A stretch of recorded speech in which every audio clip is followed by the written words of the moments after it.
Hi friends, നമസ്കാരം. നമ്മുടെ ഇഷ്ടവിശേഷങ്ങളായ ഗൗരി ശങ്കരത്തിൻ്റെ ഒരു അടിപൊളി വിശേഷമായിട്ടാണ് വന്നിരിക്കുന്നത്. അപ്പോൾ എല്ലാവർക്കും നല്ലൊരു ദിവസം ആശംസിച്ചുകൊണ്ട് തന്നെ വിശേഷത്തിലേക്ക് പോകാം. അപ്പോൾ തുടങ്ങുമ്പോൾ തന്നെ കാണുന്നത് നമ്മുടെ ശേഖരനിട്ട് അട്ടി കൊടുത്തിട്ട് ഇങ്ങനെ നിൽക്കുകയാണ്. ആരതിയും അവരെല്ലാവരും ഉണ്ട് കേട്ടോ. അപ്പോൾ നമ്മുടെ മഹാദേവനും അത് ശങ്കറും ശേഖരനും രാധാമണിയും മുത്തശ്ശിയും അവിടെ ഇരിപ്പുണ്ട്. ഗൗരിയും നമ്മുടെ ആരതിയും കൂടി ചെന്ന് ഡ്രസ്സൊക്കെ പാക്ക് ചെയ്യാണ്. അപ്പോൾ ഈ സമയത്ത് അച്ഛനിങ്ങനെ അമ്മയുടെ അടുത്ത് നിന്നിട്ട് മഹാദേവൻ ചോദിക്കാം, എന്തോട്ടാ അമ്മ എന്താ മണിയും പിടിച്ചിങ്ങനെ ചുമ്മാ ഇരിക്കണത് എന്ന് ചോദിച്ചോ. ആ മണി അങ്ങ് കിലുക്കാൻ പാടില്ലായിരുന്നോ? അതെ, നന്നായിട്ട് കിലുക്ക്. നമ്മുടെ മരുമോള് ഗൗരി മഹാറാണിക്ക് സന്തോഷാവട്ടെ, ഇളക്കങ്ങോട്ട് എന്ന് പറഞ്ഞു. ഇങ്ങോട്ട് എന്ന് പറഞ്ഞ് മഹാദേവനെ തട്ടിപ്പറിച്ച് വാങ്ങിച്ചിട്ട് ഇതങ്ങോട്ട് കിലുക്ക് എന്ന് പറഞ്ഞ് കുറേ പ്രാവശ്യം ഇങ്ങനെ കിലുക്കി കിട്ടോ. എന്നിട്ട് തിരിച്ചു കൊടുത്തു. മരുമോളെക്കുറിച്ച് പറഞ്ഞപ്പം അമ്മയ്ക്ക് അങ്ങോട്ട് പിടിച്ചിട്ടില്ല. കഷ്ടം തന്നെ. അപ്പം അത് ആരതിയും കൂട്ടിക്കൊണ്ട് ഗൗരി ഇറങ്ങി വന്നു. അപ്പം ശേഖരനുടനെ നീ എങ്ങോട്ടാ പോണത്? എന്നെ നാണം കെടുത്തിയ നിന്നെ ഇവിടുന്ന് വിടാനായിട്ട് ഉദ്ദേശിച്ചിട്ടില്ല കേട്ടോ. അതെ, വെറുതെ ഈച്ച ഡയലോഗ് അടിക്കാതെ അങ്ങോട്ട് മാറി നിൽക്കടോ ചേട്ടാ എന്ന് പറഞ്ഞു ശങ്കരൻ. അതെ, നമ്മുടെ ബാറിലെ ആൾക്കാരോട് പറയുന്ന ഡയലോഗൊന്നും നമ്മുടെ കുടുംബത്ത് വേണ്ട കേട്ടോ. അത് ശരിയാവില്ല കേട്ടോ. വടക്കി വെച്ചില്ലെങ്കിൽ അടി എരന്ന് വാങ്ങുവേ എന്ന് പറഞ്ഞു. ഡാ എന്ന് വിളിച്ച് നമ്മുടെ ശങ്കറിൻ്റെ കോളറിന് കയറി പിടിക്കുകയാണ് ശേഖരൻ. അപ്പോൾ തരും പെട്ടെന്ന് മഹാദേവൻ, ഡാ ശേഖര വേണ്ട എന്ന് പറഞ്ഞു. അപ്പോൾ വേഗം തന്നെ ശേഖരൻ വിട്ടു. ഉടനെ രാധാമണി എല്ലാം ഒപ്പിച്ചിട്ട് അവൾ പോന്ന പോക്ക് കണ്ടില്ലേ? രാധേ, നമ്മുടെ പ്രൊഫസറുടെ മോളെ വിജയശ്രീ ലാളിതയായിട്ട് പോവല്ലേ? പോയിക്കോട്ടെ. പെങ്ങളൂട്ടി നീ ഇങ്ങോട്ട് വന്നേ. ശങ്കർ, ഞാനോട് വരട്ടെ എന്ന് ചോദിച്ച ഉടനെ ഗൗരി അപ്പോൾ നിന്നിട്ട് എന്നെ നിനക്ക് വിശ്വാസമില്ലേ? അതെ, ഒരു കാര്യം അങ്ങ് പറഞ്ഞോട്ടെ ഗൗരി, മറ്റൊന്നുമല്ല. ചാരങ്ങാട്ട് മഹാദേവൻ്റെ ഒരു മോൻ, അതായത് മൂത്ത മോൻ മാത്രമേ മരവാഴയായി പോയിട്ടുള്ളൂ. ബാക്കി 2 മക്കളും നല്ല സൂപ്പറാട്ടോ, നല്ല വിശ്വസിക്കാൻ പറ്റുന്ന ആൾക്കാരാട്ടോ എന്ന് പറഞ്ഞു. അപ്പോൾ ഗൗരി ഒന്ന് ചിരിച്ചു കേട്ടോ. എന്നിട്ട് പോയിട്ട് വാ മോളെ, നീ ചെല്ല് എന്ന് പറഞ്ഞ് ആരതിയെ ശങ്കറിനൊപ്പം പറഞ്ഞു വിടുകയാണ്. അപ്പോൾ അവരങ്ങോട്ടേക്ക് ഇറങ്ങി. അപ്പോൾ ഗൗരി ഇങ്ങനെ നിൽക്കുകയാണ്. സ്വന്തം ചേട്ടനെ കുറിച്ച് അവ പറഞ്ഞിട്ട് പോയത് കേട്ടില്ലേ? എടീ രാധേ, എടേ മരുമോളെ, നിനക്കും കൂടി അങ്ങോട്ടേക്ക് പോകായിരുന്നില്ലേ? എന്തേ നിനക്ക് വേണ്ടാന്ന് വെച്ചത്? പോണില്ലേ? രാധേ, നല്ല എഡ്യൂക്കേഷനുള്ള മരുമോള് നമ്മുടെ ചാരങ്ങാട്ട് വന്നതിൻ്റെ ഗുണങ്ങളൊക്കെ കാണുന്നുണ്ടോ രാധേ നീ?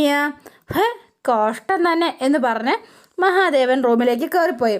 അപ്പോൾ നമ്മുടെ ഗൗരി കയറാൻ തുടങ്ങിയപ്പോൾ ഉടനെ രാധ പിടിച്ചു നിർത്തിയിട്ട്, എടി ഒരു കാര്യം കൂടി ഞാനങ്ങ് പറഞ്ഞേക്കാം.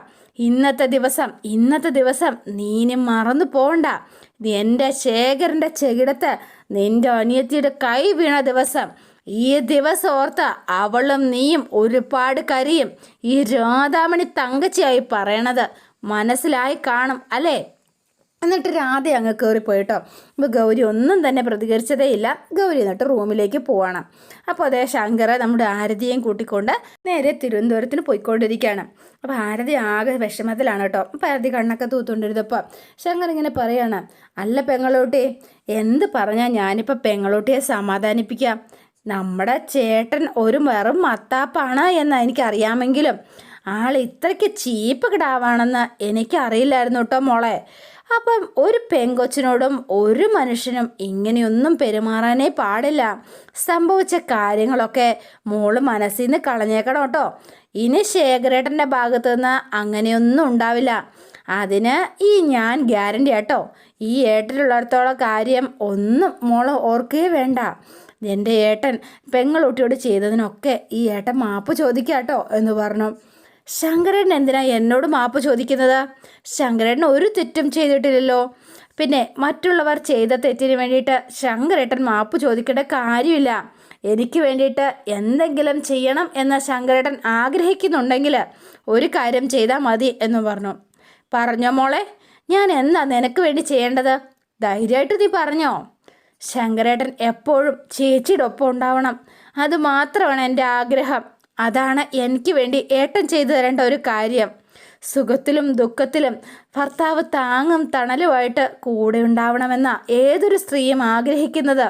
ഭർത്താവിൻ്റെ സ്നേഹം ഒരു സ്ത്രീക്കൊപ്പം ഉണ്ട് എങ്കിൽ അവൾ എന്തും നേരിടാനുള്ള കരുത്ത് അവൾക്കുണ്ടാവും.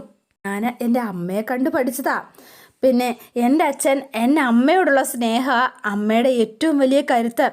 ആ സ്നേഹത്തിൻ്റെ ബലത്തിലാണ് അമ്മയ്ക്ക് ഞങ്ങളുടെ ഈ കുടുംബം മുഴുവൻ മുന്നോട്ട് കൊണ്ടുപോകാനായിട്ട് കഴിഞ്ഞത്.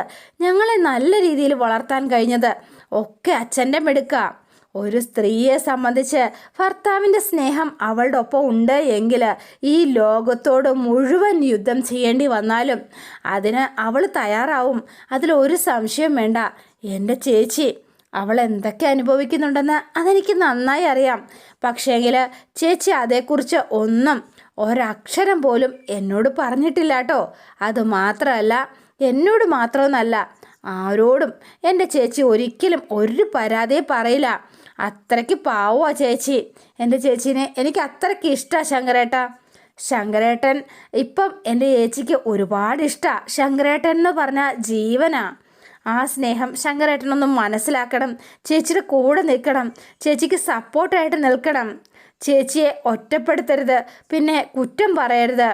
ശങ്കരേട്ടൻ എൻ്റെ ചേച്ചിയെ ഒറ്റപ്പെടുത്തി പോയാൽ ചേച്ചി ഒന്നും അല്ലാതെ ശൂന്യതയിലായി പോവും, ആരുമില്ലാത്തവളായി പോവും.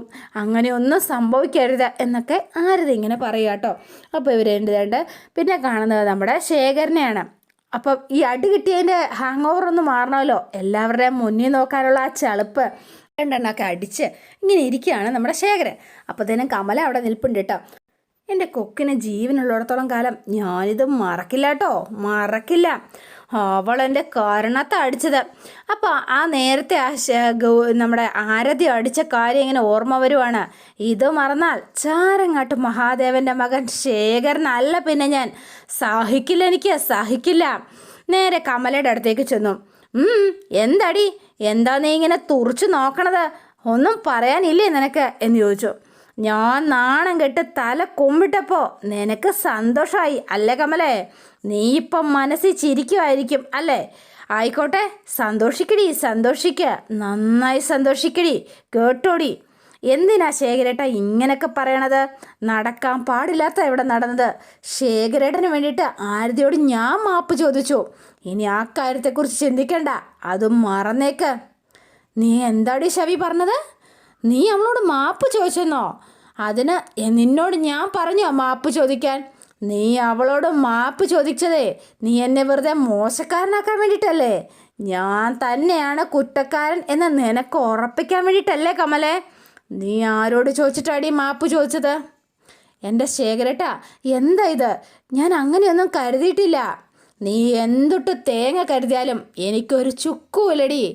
നീ എന്ന സാവിത്രിയുടെ മുന്നിൽ സത്യവാൻ ചമയേണ്ട ഒരു കാര്യവും ഈ എന്താ പറയുക ചാരങ്ങാട്ട് ശേഖരനില്ല കേട്ടോ. പിന്നെ ഒരു കാര്യം മനസ്സിലാക്കിക്കോ, ആരതിയില്ലേ, ഇനി സ്വസ്ഥമായിട്ട് അവൾ ജീവിക്കില്ലടി. അവൾക്ക് ഞാൻ ഒരു നല്ല പണി കൊടുക്കുന്നുണ്ട്. 8ൻ്റെ അല്ലടി 16ൻ്റെ പണി. നീ കണ്ടോ? എന്നിട്ട് ഈ ചാരങ്ങാട്ട ശേഖരൻ അടങ്ങുള്ളൂ. ശേഖരനോട് കളിച്ച കളി ഞാൻ പഠിപ്പിക്കും ഞാൻ എന്ന് പറഞ്ഞ് ശേഖരൻ എന്താ പറയുക ഡ്രിങ്ക്സൊക്കെ കഴിച്ച് അവിടെ ഇരിക്കുകയാണ്. അമലയ്ക്ക് ആകെ പേടിയും വിഷമവും ഒക്കെ ആയിട്ടോ. ഇനി എന്താകും എന്നോർത്തിട്ട് പിന്നെ കാണുന്നത് ശ്യാം സാറിനെയാണ്. അപ്പോൾ ശ്യാം സാർ ഇതേ രാവിലെ എഴുന്നേറ്റ് ചായയൊക്കെ കുടിച്ചുകൊണ്ട് നിൽക്കുകയാണ്. ഈ സമയത്താണ് നമ്മുടെ ശങ്കറും ആരതിയും കൂടെ വരുന്നത്. ആദർശം അവിടെ നിൽപ്പുണ്ട്. അപ്പോൾ ഇവരെല്ലാവരും ഒന്ന് ഞെട്ടിയിട്ടോ, ഇത്രയും വെളുപ്പിനെ ഇവരെത്തിയത് കണ്ടിട്ട്. വേഗം തന്നെ ആഹാ, എല്ലാവരും എന്തിട്ടാണ് ഇങ്ങനെ അന്തം വിട്ട് നോക്കി നിൽക്കണത്? തീർത്ഥാടനമൊക്കെ കഴിഞ്ഞ് നമ്മുടെ അച്ഛനും അമ്മയും ഇന്നലെ രാത്രി തിരിച്ചെത്തിയിട്ടോ. അപ്പം തന്നെ നമ്മുടെ ആരതിക്ക് ഇവിടേക്ക് വരണമെന്ന് ഒരേ വാശി. പിന്നെ ഒന്നും നോക്കിയില്ല. പാതിരയായപ്പോൾ ഞാൻ വണ്ടി അങ്ങ് എടുത്തു. വെളുപ്പാങ്കാലമായപ്പോൾ ഞങ്ങളിവിടെ എത്തി. എങ്ങനെ ഇത്ര രാവിലെ ശങ്കർ ആരതിയെ കൂട്ടി വന്നപ്പോൾ ഞാൻ കരുതി എന്തോ പ്രശ്നമുണ്ടെന്ന്. കേട്ടില്ലേ പെങ്ങളൂട്ടി? വെറുതെ ശ്യാം സാറിനെ ടെൻഷൻ അടിപ്പിക്കേണ്ട വല്ല കാര്യം ഉണ്ടായിരുന്നോ? 2 ദിവസം കൂടി അവിടെ നിന്നിട്ട് പോയാൽ മതിയെന്ന് അച്ഛനും അമ്മയും പറഞ്ഞതല്ലേ? ആരതിക്ക് എന്തോ എക്സാം ഉണ്ടെന്നാണ് പറഞ്ഞത്. എൻ്റെ പൊന്നു ശങ്കറെ, വയ്യാതിരുന്ന സമയത്ത് ഇത്രയും ദൂരം കാർ ഓടിക്കേണ്ട കാര്യം ഉണ്ടായിരുന്നോ എന്ന് ചോദിച്ചു ആദർശ്. എന്തിനാ ശങ്കറിനെ ബുദ്ധിമുട്ടിച്ചത്? നിന്നെ കൂട്ടിക്കൊണ്ടുവരാൻ ഞാൻ വരുമായിരുന്നില്ലേ? അതൊന്നും സാരമില്ല അളിയൻസേ, എനിക്കൊരു കുഴപ്പമില്ല. ശ്യാം സാറേ, എനിക്കെന്തെങ്കിലും കുഴപ്പമുണ്ടോ? എന്നെ കണ്ടിട്ട് എന്തെങ്കിലും പ്രശ്നമുണ്ടോ? ഞാൻ ആരോഗ്യവാനായിട്ട് നല്ല സ്ട്രോങ് ആയിട്ടല്ലേ ഇരിക്കണത്. അതെ എന്ന് പറഞ്ഞു. ആ പിന്നെ അല്ല, അപ്പോഴാണ് വേണിമോള് ഉറക്കമൊക്കെ കഴിഞ്ഞ് എഴുന്നേറ്റ് പറഞ്ഞത്. ആഹാ വേണിമോളെ, നീ ഇപ്പോഴാ എണീറ്റത്? അതെ, ശബ്ദം കേട്ടിട്ടേ ഏട്ടനാണെന്നുള്ള ഡൗട്ടിൽ ഒന്ന് വന്ന് നോക്കിയതാ. അല്ല, നമ്മുടെ അച്ഛനും അമ്മയൊക്കെ എപ്പോഴാ തിരിച്ചെത്തിയത്? അവർ ഇന്നലെ രാത്രി തന്നെ എത്തി. ആഹാ ആരതി, എങ്ങനെയുണ്ട്? ഞങ്ങളുടെ വീടൊക്കെ നിനക്ക് ഇഷ്ടപ്പെട്ടോ എന്ന് ചോദിക്കുകയാണ് വേണി. എന്ന് പറഞ്ഞു. എന്തിട്ടാ ഒരു ഉമ്മ? മൂളിച്ചയ്ക്കൊരു ഉഷാറില്ലല്ലോ. എന്ത് പറ്റി നിനക്കൊരു ഉഷാറില്ലായ്മ? എന്താ പറ്റിയേ? ചാരങ്ങാട്ട വീട് നിനക്ക് ഇഷ്ടപ്പെട്ടില്ല എന്ന് തോന്നുന്നുണ്ടല്ലോ. ഇഷ്ടപ്പെട്ടു എന്ന് പറഞ്ഞു ആരതി. ആഹാ അതെ, എൻ്റെ പൊന്ന് വേണിമോളെ, നമ്മളെ പെങ്ങളൂട്ടി ഇത്രയും ദൂരം യാത്ര ചെയ്തതല്ലേ, നല്ല ക്ഷീണം കാണും, അവളൊന്ന് റെസ്റ്റ് എടുക്കട്ടെ എന്ന് പറഞ്ഞു. അത്താണല്ലേ മുഖത്തൊരു ഉഷാറില്ലായ്മ, ഒരു തെളിച്ചക്കുറവും. ഗൗരി സുഖമായിരിക്കുന്നു മോനെ എന്ന് ചോദിച്ചു നന്ദിനിയമ്മ. ഗൗരിക്ക് ഒരു കുഴപ്പമില്ല കേട്ടോ. അവള് നമ്മുടെ നന്ദിനിയമ്മേ, പുള്ളിക്കാരി നല്ല ഹാപ്പി ആട്ടോ, ഒരു കുഴപ്പമില്ല എന്ന് പറഞ്ഞു. ഏട്ടാ, ഇവിടെ നിന്ന് ഡയലോഗ് അടിക്കാണ്ട് ഇങ്ങോട്ട് ഇരുന്നേ, ഇങ്ങോട്ട് ഇരിക്ക്, ഒരു ചൂടൻ ചായ അങ്ങ് പൂശ് എന്ന് പറഞ്ഞു വേണി. വേണ്ടടി, എനിക്കിപ്പോൾ ചായ ഒന്നും വേണ്ട, തന്നെ ഇറങ്ങണം എന്ന് പറഞ്ഞു. ഇത്ര ദൂരെ യാത്ര ചെയ്തതല്ലേ, കുറച്ച് കഴിഞ്ഞ് പോയാൽ മതി എന്ന് ആദർശ് പറയാം. ആദർശേ, നിൻ്റെ ഒരു മുണ്ടോ ഷർട്ടോ എടുത്തു കൊടു, നീ ശങ്കർ ഒന്ന് കുളിച്ച് ആഹാരമൊക്കെ കഴിച്ചിട്ട് പോയാൽ മതി എന്ന് മുത്തശ്ശി പറഞ്ഞു. അയ്യോ അത് പറ്റില്ല കേട്ടോ മുത്തശ്ശി, ഗൗരി എന്നെ കാത്തിരിക്കായിരിക്കും. അതെന്താണെന്നറിയോ, പെങ്ങളൂട്ടി എവിടെയാക്കിയിട്ട് ഇപ്പം തന്നെ റിട്ടേൺ അടിക്കാമെന്ന് ഞാൻ ഗൗരിക്ക് വാക്ക് കൊടുത്തതാ. മുത്തശ്ശിക്ക് അറിയാഞ്ഞിട്ടാ. ആളെ ഗൗരി പറയണ പോലെ കേട്ടില്ലെങ്കിൽ പുള്ളിക്കാരി ഭയങ്കര പിണക്കായിരിക്കുമെന്നേ. എന്തിനാ വെറുതെ കച്ചറ ഉണ്ടാക്കണത്, പോയേക്കാം എന്ന് പറഞ്ഞു. അപ്പോഴും ആരതി ഒന്നും മിണ്ടിയില്ല കേട്ടോ. നീയും ഗൗരിയും എന്നും ഇങ്ങനെ സന്തോഷത്തോടെ കഴിയുന്നത് കാണാനാ ഞാനും നന്ദിനിയും എല്ലാവരും ആഗ്രഹിക്കുന്നത്. എൻ്റെ ശ്യാംസാറെ, ഗൗരിയെക്കുറിച്ച് ഓർത്ത് ഒരു ടെൻഷനും വേണ്ട. ഇനി അതോർത്ത് വെറുതെ വിഷമിച്ചിരിക്കാൻ വേണ്ട. നമ്മുടെ വീട്ടിൽ അല്ലറ ചില്ലറ പ്രശ്നം ഉണ്ടായിരുന്നു, അത് ശരിയാ, അതൊക്കെ മാറി. ഗൗരിയുടെ ഭാഗത്ത് ഒരു തെറ്റുമില്ലാന്ന് നമ്മുടെ വീട്ടുകാർക്ക് എല്ലാവർക്കും ബോധ്യമായിട്ടോ. അതുകൊണ്ടാണ് ഞാനീ പറയണത്. എൻ്റെ ശ്രീകണ്ഠേശ്വര, എൻ്റെ ഭഗവാനെ, ഭഗവാന്റെ അനുഗ്രഹം കൊണ്ട് രണ്ട് വീട്ടുകാർക്കിടയിലെ പ്രശ്നങ്ങളൊക്കെ തീർന്നല്ലോ എന്ന് മുത്തശ്ശി ഇങ്ങനെ പറയുകയാണ്. അപ്പോൾ ഭയങ്കര സന്തോഷത്തിലായി അവരെല്ലാവരും. പക്ഷേ ആരതിയുടെ മുഖത്ത് ആ സന്തോഷമില്ല കേട്ടോ. പിന്നെ കാണുന്നത് ചാരങ്ങാട്ട് വീട്ടിലാണ്. മഹാദേവൻ ഇങ്ങനെ തികട്ടി വരികയാണ്. ഒന്നും സഹിക്കാൻ പറ്റണില്ല. നമ്മുടെ ശേഖരനിട്ട് അടിച്ചിട്ട് അവൾ പോയല്ലോ എന്ന് ഓർക്കുമ്പോൾ നമ്മുടെ മഹാദേവൻ്റെ രക്തം തിളയ്ക്കാണ് കേട്ടോ. നമ്മുടെ ആ കള്ള പ്രൊഫസറില്ലേ, അയാളെപ്പോലെ ഒരാളെ ഞാൻ എൻ്റെ ലൈഫിൽ കണ്ടിട്ടേ ഇല്ലെന്നേ. നന്ദിയില്ലാത്തവൻ ശരിക്കുവാ. ചാരങ്ങാട്ട് മഹാദേവൻ എന്ന് പേര് കേട്ടാലേ കേരളം ഭരിക്കുന്ന CM പോലും ഒന്ന് കിടുങ്ങും. പക്ഷേങ്കിൽ അയാളുണ്ടല്ലോ, അങ്ങനെയുള്ള മഹാദേവൻ്റെ മകനെ എൻ്റെ മുന്നിൽ വെച്ച് തല്ലിയിട്ട് കൂളായിട്ട് ഒരുത്തി ഈ വീട്ടിൽ നിന്ന് ഇറങ്ങിപ്പോയിരിക്കുന്നു. സഹിക്കാൻ പറ്റില്ല എനിക്ക്. അവൾക്ക് ഇത്ര ധൈര്യം എവിടെ നിന്നാണ് വന്നത്? അത് ചോദിക്കണം. അത് അനിയത്തി കാണിച്ച അഹങ്കാരത്തിന് ചേച്ചി ഉത്തരം പറയട്ടെ. വിളിക്കുക ആ പ്രൊഫസറുടെ മോളെ വിളിക്കരാതെ, മരക്കുറ്റി പോലെ ഇരിക്കാതെ അവളെ ഇങ്ങോട്ട് വിളിച്ചോണ്ട് വാടി എന്ന് പറഞ്ഞു. അപ്പോൾ രാധാമണി തങ്കച്ചി എഴുന്നേറ്റപ്പോഴേക്കും നമ്മുടെ ഗൗരി അവിടെ നിന്ന് സ്റ്റെയറൊക്കെ ഇറങ്ങി വരിക കേട്ടോ. ആഹാഹാ, ദേ മഹാറാണി എഴുന്നള്ളുന്നുണ്ടല്ലോ. നിന്റെ അനിയത്തിയുടെയും സ്വഭാവ മഹിമ ലോകത്തുള്ള എല്ലാവർക്കും അറിയാം. അമ്മേ, എന്നെ എൻ്റെ അനിയത്തിയെക്കുറിച്ച് ഇങ്ങനെ അപവാദം പറയുന്നത് കൊണ്ട് അമ്മയ്ക്ക് എന്ത് സന്തോഷമാണ് കിട്ടുന്നത്? ഓഹോ, അപ്പോൾ ഇതൊക്കെ അപവാദങ്ങളാ? ഇതിലൊന്നും സത്യമില്ല അല്ലേ? ചത്തുപോയ ധ്രുവനും നീയും തമ്മിലുള്ള ബന്ധം അത് നീ കോടതി പറഞ്ഞ കാര്യമാ. ഇപ്പം നീ അത് വെറും അപവാദമാക്കി. മിടുക്കി. എടി രാധേ, നീ അവിടെ നിൽക്കൂട്ടോ, എനിക്ക് പറയാനുണ്ട്. മരുമോളെ, നിന്നോട് എനിക്കൊരു കാര്യം അങ്ങ് ചോദിക്കാനുണ്ട് കേട്ടോ. ആരുടെ അനുവാദം വാങ്ങിയിട്ടാണ് മരുമോള് ഈ സ്വന്തം അനിയത്തിയെ ഇങ്ങോട്ടേക്ക് കെട്ടിയെടുത്തത്? ഒന്ന് പറഞ്ഞേ. ശേഖരനെ സമ്മതിച്ചിട്ടാ ഞാൻ ആരതി ഇങ്ങോട്ട് കൊണ്ടുവന്നത് എന്ന് പറഞ്ഞു. ശേഖരൻ വേഗം, ഞാൻ എപ്പോഴാണ് നിന്നോട് പറഞ്ഞത്? ദേ അച്ഛാ, ഞാനിതൊന്നും അറിഞ്ഞിട്ടില്ല കേട്ടോ, ഈ ഗൗരി നോണ പറയാ എന്ന് പറഞ്ഞു. അപ്പോൾ ഇങ്ങനെ നിന്ന സമയത്ത്, അയ്യോ എനിക്കൊരു സഹായമാവും. എൻ്റെയും കമലേടത്തിയുടെ ഒപ്പം നിന്ന് ആരതി പാചകമൊക്കെ പഠിക്കട്ടെ, ആരതി ഇങ്ങോട്ട് കൊണ്ടുവന്നോളൂ എന്ന് ശേഖരേട്ടൻ തന്നെയല്ലേ എന്നോട് പറഞ്ഞത്. ഞാനോ എന്ന് ചോദിച്ചു. ഇവളെന്തുട്ടാ ഈ പറയണത്? ഇവളുടെ തലയ്ക്ക് സുഖമില്ലേ? ഇപ്പം മനസ്സിലായല്ലോ. നമ്മൾ 2 ദിവസത്തേക്ക് മാറി നിന്നപ്പോൾ ഇവൾ വീടിൻ്റെ ഭരണം സ്വയമായിട്ട് ഏറ്റെടുത്തു. സ്വയമായിട്ട് ചാരങ്ങാട്ട മഹാറാണിയായി. അതാ സംഭവിച്ചത് എന്ന് രാധ പറയാ. അമ്മേ, ഞാൻ എൻ്റെ ഇഷ്ടത്തിനല്ല കരുതിയെ കൊണ്ടുവന്നത്. ദേ മരുമോളെ, ഉള്ള കാര്യം ഞാൻ പറഞ്ഞേക്കാം. മര്യാദയ്ക്ക് നീ സത്യം പറഞ്ഞോ, അല്ലെങ്കിലുണ്ടല്ലോ ഈ കുടുംബത്തുനിന്ന് പച്ചവെള്ളം നിനക്ക് കിട്ടില്ല കേട്ടോ. ഉള്ള കാര്യം പറഞ്ഞേക്കാം. പച്ചവെള്ളം പോലും കിട്ടാണ്ട് നീ ഈ വീട്ടിൽ കിടന്ന് നരയിക്കാനാ മരുമോളെ നിൻ്റെ വിധി. അപ്പം ശങ്കരൻ വന്നു കേട്ടോ. എന്നിട്ട് ശങ്കരൻ വന്നിട്ട്, അതെ അച്ഛ, പച്ചവെള്ളവും മഞ്ഞവെള്ളവും ഒക്കെ അവിടെ നിൽക്കട്ടെ എന്ന് പറഞ്ഞാൽ ശങ്കരൻ അങ്ങോട്ടേക്ക് വരുന്നത്. ഇത്രയൊക്കെ വമ്പൻ ഡയലോഗ് അടിക്കുന്നതിന് മുൻപേ അച്ഛൻ ഒരു കാര്യം മറന്നു പോകല്ലോ കേട്ടോ. ഗൗരി ഉണ്ടല്ലോ, എൻ്റെ പെണ്ണ, എൻ്റെ ഭാര്യ. അറിയോ അച്ഛന്? അത് മറന്നുപോയോ? എന്നെ ചതിച്ച ഈ പെണ്ണിനെ ഇങ്ങനെ ന്യായീകരിക്കാൻ നിനക്ക് ഉളുപ്പില്ലേടാ ശങ്കര എന്ന് ചോദിച്ചു. അച്ഛാ, എൻ്റെ അമ്മേനെ എത്രത്തോളം എനിക്ക് വിശ്വാസമുണ്ടോ അത്രയ്ക്കും തന്നെ എൻ്റെ ഗൗരീനെയും എനിക്ക് വിശ്വാസമാണ്. അറിയോ അച്ഛന് എന്ന് ചോദിച്ചു. അപ്പോൾ ഗൗരിക്ക് ഭയങ്കര സന്തോഷമായി. നീ എന്താ പറഞ്ഞത്? ഒന്നുകൂടെ പറഞ്ഞേ.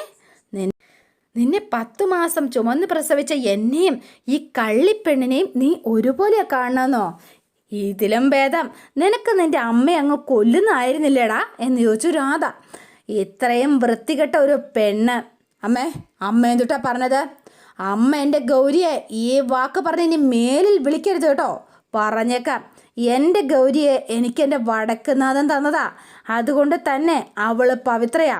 സംശയത്തിൻ്റെ കണ്ണുകൊണ്ട് ഇനി ഒരാൾ പോലും അവളെ നോക്കാൻ പാടില്ല കേട്ടോ. അത് ഞാൻ സമ്മതിക്കില്ല. അപ്പോൾ നീ നിൻ്റെ അമ്മയെക്കാളും ഇവളെ വിശ്വസിക്കുന്നു അല്ലടാ എന്ന് ചോദിച്ചു. അതെ, ഇത്രയൊക്കെ ഉണ്ടായിട്ടും ഇവൾക്ക് വേണ്ടിയിട്ട് ഇങ്ങനെ നാണം കെട്ട് വാദിക്കാൻ ഉളുപ്പില്ലടാ കന്നാലി എന്ന് ചോദിച്ചുകൊണ്ട് മഹാദേവൻ കയ്യൊങ്ങുവാണ് നമ്മുടെ ശങ്കറിനെ നേർക്ക് കേട്ടോ അടിക്കാനായിട്ട്. അപ്പോൾ കൈക്ക് കയറി പിടിച്ചു ശങ്കർ. എന്നിട്ട് കൈ ഇങ്ങനെ മാറ്റി പിടിച്ചിട്ട്, അച്ഛാ, ഞാൻ പറയുന്ന അച്ഛനൊന്ന് മനസ്സിലാക്കാം. അപ്പോൾ വേഗം രമ്യതയിൽ പോലെ സംസാരിച്ചു. ആദ്യം ശങ്കറിൻ്റെ ദേഷ്യം വന്നു, എങ്കിലും ശങ്കർ വേഗം കൂളായിട്ടോ. അച്ഛനാണല്ലോ എന്നോർത്തിട്ട്, അച്ഛാ, എൻ്റെ ഗൗരിക്ക് ഒരു തെറ്റും പറ്റിയിട്ടില്ല. എനിക്ക് അവളെ പൂർണ്ണ വിശ്വാസാച്ചാ. അതെൻ്റെ വിശ്വാസമാണ്. അതെനിക്ക് വടക്കുനാഥൻ തന്ന വിശ്വാസമാണ് എന്ന് പറഞ്ഞു. അപ്പോൾ ഒന്നും മിണ്ടിയില്ല മഹാദേവൻ. എന്തു പറയാനാ? എന്നിട്ട് മഹാദേവൻ ഇങ്ങനെ കൈയൊക്കെ വിടിച്ച് ദേഷ്യത്തിലിങ്ങനെ നിൽക്കുകയാണ്. എല്ലാവരോടും കൂടി ഞാൻ ഒരു കാര്യം കൂടി അങ്ങ് പറഞ്ഞേക്കാട്ടോ. ഇനി എൻ്റെ ഗൗരിയെക്കുറിച്ച് ഈ കുടുംബത്താരെങ്കിലും മോശമായി സംസാരിച്ചാൽ അത് നിങ്ങളുടെ ആരുടെയും നല്ലതിനായിരിക്കില്ല കേട്ടോ. ഗൗരി പരിശുദ്ധയാണെന്ന് എനിക്ക് ഉറപ്പുണ്ട്. ആ ഉറപ്പ് മതി, മനസ്സിലായോ? ഇനി അതല്ല, ഇനി ആർക്കും എൻ്റെ ഗൗരീനെ അംഗീകരിക്കാൻ പറ്റണില്ല എങ്കിൽ അവളെ തെറ്റുകാരിയായി മാത്രമേ കാണാൻ പറ്റുന്നുള്ളൂ എങ്കിൽ അങ്ങനെയുള്ളവരുമായിട്ട് എനിക്ക് യാതൊരു ബന്ധവും ഉണ്ടാവില്ല കേട്ടോ.